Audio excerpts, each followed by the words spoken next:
राधे राधे आप सबको। तो इस बार चंद्रग्रहण भी लग रहा है, पूर्णिमा के दिन ही लग रहा है।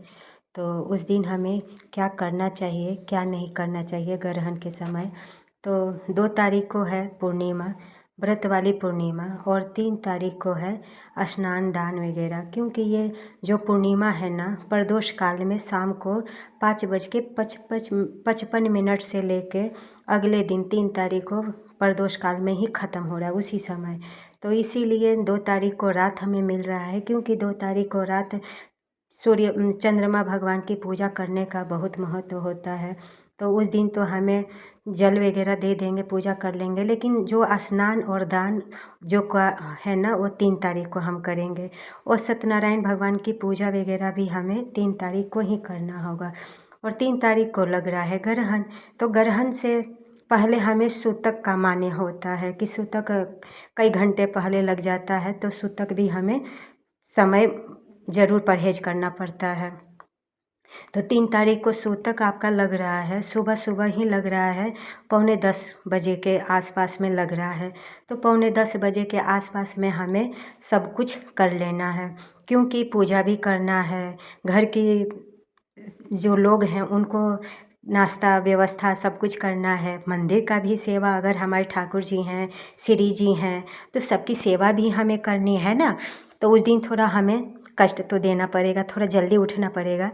और उठ करके अगर चाहे तो उस दिन आप सत्यनारायण भगवान की पूजा वगैरह सब कर ले, और करने के बाद अपने मंदिर की पूरी पूजा साफ सफाई कर ले। और करने के बाद फिर सूतक काल शुरू जब हो जाएगा, उसके पहले हमें प्रसाद भी प्रभु को लगाना है और खुद भी पाना है। तो ये कम से कम आपका 9:45 बजे तक ये सब काम कर ले, क्योंकि 9:45 बजे से लेके सूतक काल आपका शुरू हो जाएगा। और ग्रहण जो लगेगा वो तो शाम को 6 बजे से लग रहा है, 6:30 बजे से, ठीक है।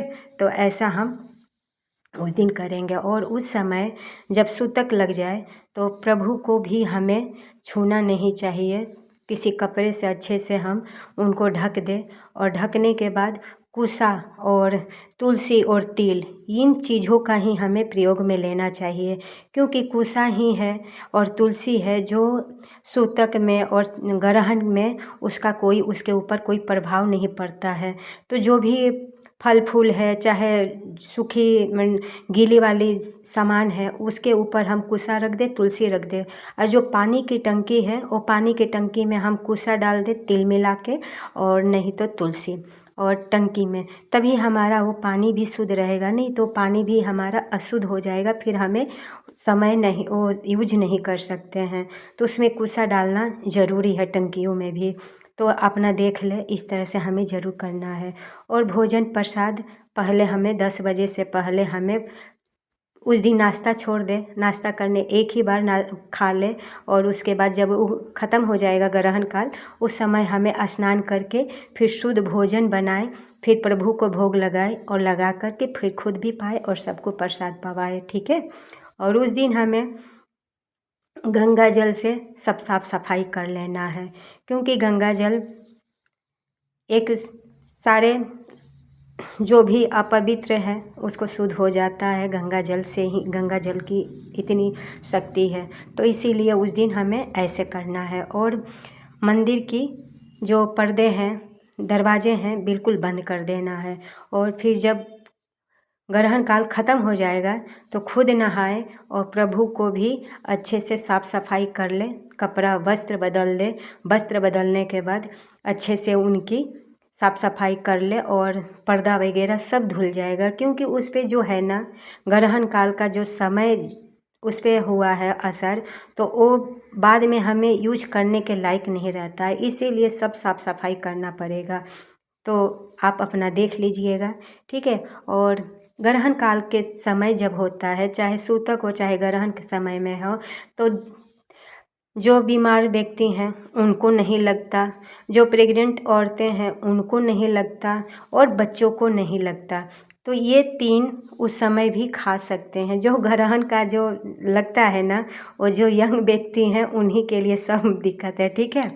तो बच्चे के लिए भी आप बना करके रख दें, और कुसा और तुलसी रख दें, बना करके वहाँ रख दें, ताकि जो ग्रहण का जो असर है उन पे ना पड़े।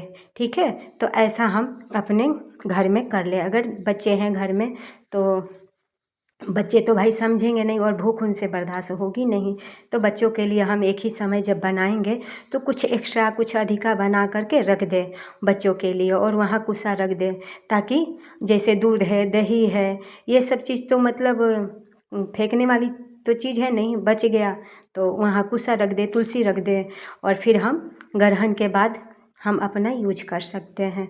और ग्रहण के समय हमें जिसका पूजा पाठ में मन नहीं लगता उसको उस समय बैठ कर के पूजा करना चाहिए। जिसका माला में मन नहीं लगता माला भी करना चाहिए। हाँ, एक कटोरी रखे और कटोरी में गंगा जल करके रखे, कुसा डाल के रखे, तिल डाल के रखे, तुलसी डाल के रखे, एक बाकेट भी रख लें पानी भर के। और रखने के बाद उस समय जब हम माला करेंगे, ग्रहण के समय जब ग्रहण लगेगा तो उस समय जब हम माला करते हैं तो माला भी हमारी जो है बिल्कुल हमारा मंत्र जो है और माला जागृत हो जाता है। तो इसीलिए हमें उस समय माला हमें करना है। और जिसका मन नहीं लगता है वो तो बिल्कुल ही माला में बैठे करने के लिए, क्योंकि जब हम उस समय माला करेंगे ना तो वो माला हमारा मंत्र जो है बिल्कुल जागृत हो जाएगा। और हम जब सोए भी रहेंगे उस समय भी हमारा मंत्र जो है वो चलते रहेगा। मंत्र ग्रहण काल के समय में मंत्र करना इतना अच्छा होता है। उस समय हम कुछ करें ना करें लेकिन पढ़ना चाहिए बैठ कर के। गुरु मंत्र मिला है तो गुरु मंत्र का हमें मंत्र जरूर जपना चाहिए, करते रहना चाहिए। और जब माला को हम छुए हैं तो उसके बाद कटोरी में गंगा जल रखे हैं तो गंगा जल में जब माला को हम धो लेंगे, धोने के बाद वो हमारा माला जो है शुद्ध हो जाएगा। उसके बाद फिर और ग्रहण जब लगता है तो लगने से पहले भी उसमें नहाया जाता है, और ग्रहण जब ख़त्म होता है उस समय भी नहाया जाता है। तो ग्रहण के समय में दो समय हमें नहाना पड़ता है। आप सब अपना देख लीजिए, ठीक है, क्योंकि पहले भी नहाया जाता है और ग्रहण के बाद भी नहाया जाता है। और घर को, मंदिर को बिल्कुल साफ़ सफाई कर ले, क्योंकि अपवित्र हो जाएगा। जब तक ग्रहण रहेगा ना तब तक अपवित्र हो जाएगा। और ग्रहण लगता क्यों है? क्योंकि जब मोहिनी अवतार प्रभु लिए थे ना तो देवताओं को वो अमृत पिला रहे थे, और एक तरफ दानव और एक तरफ देवता बैठे हुए थे। तो सबसे पहले मोहिनी अवतार हमारे प्रभु लिए थे तो सबसे पहले देवताओं को वो अमृत पिला रहे थे। उसी बीच में जो है ना राहु बैठ कर के वो अमृत का पी लिया था। तो जब अमृत पी लिया था तो सूर्य और चंद्रमा को नज़र गया कि ये राहु है। तो जब प्रभु से उन्होंने कहा कि ये राहु अमृत पी लिया तो फिर प्रभु ने सुदर्शन चक्र अपना चलाए। तो सुदर्शन जब चक्र चलाए तो अमृत तो पी लिए थे तो अमृत तो अपना असर करेगा ही करेगा। तो जो सुदर्शन चक्र चला तो धड़ अलग और सिर अलग हो गया। वही तो राहु और केतु हो गए ग्रह। तो जब वही राहु और केतु हो गए तो समय समय से फिर वही सूर्य और चंद्रमा पे ग्रहण लगता ही रहता है। तो जो प्रभु के शरण में रहेंगे उनको नौ ग्रह जो है कुछ नहीं बिगाड़ता। जो प्रभु से विमुख है उन्हीं के लिए सब कुछ है, अपना अपना भाव है। क्योंकि कई ऐसी संप्रदाय है जहाँ ग्रहण के समय भी कुछ मतलब नहीं होता, ना पर्दे लगते हैं, ना प्रभु की सेवा रुकता है। कुछ ऐसे संप्रदाय है जहाँ ऐसे होता है। तो सब अपने भाव का खेल है, ठीक है। तो मैं आप सबको दोनों बातें बता दी। भाव पहले है तो अपना आप सब देख ले, ठीक है। अगर वीडियो आप सबको पसंद आई हो तो लाइक शेयर सब्सक्राइब ज़रूर करें। फिर हम मिलते हैं आप सबसे अगले वीडियो में, तब तक के लिए राधे राधे।